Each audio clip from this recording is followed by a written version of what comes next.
सावळ्याची जणू सावली ह्या मालिकेच्या पुढच्या भागामध्ये आपल्याला पाहायला भेटते की सारंग सोप्यावरती झोपलेला असतो. त्यावेळेस तिथे सावलीही असते आणि तो लगेचच उठतो आणि सावलीचा हात पकडतो आणि म्हणतो, इथे बस, मला ना एक कन्सेप्ट सुचले आहे आणि या कन्सेप्टवर आपण कॅम्पेन करू शकतो, असं तो सावलीला बोलतो आणि सावलीचंही मत घेतो. आणि त्यानंतर तो तिलोत्तमाला जाऊन सांगतो. त्यावेळेस तिलोत्तमा त्याच्यावरती खूपच रागावलेली असते. ती म्हणत असते की तुला जर या आयडियावरती तुला कॉम्पिटिशन करायची असेल, ॲड कॅम्पियन पुढे घेऊन जायचे असेल, तर तुला एक वेगळा फायनान्स शोधावा लागेल.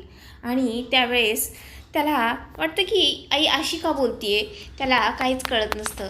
तर त्यानंतर तो सोहम आणि बबलूला घेऊन तो जात असतो आणि त्यांना जाताना ती गोष्ट त्याने सांगितलेली असते. आणि तेव्हा सोहम म्हणतो की सावली वहिनीनं आजपर्यंत जे पण काही केलं आहे ना, त्यामध्ये त्यांना यश आलेलं आहे आणि जर मुळातच ही गोष्ट तिच्यापासून सुरू झाली असेल तर यावरही तिच्या विठ्ठलाकडे नक्कीच काहीतरी उत्तर असेल, असं तो म्हणत असतो.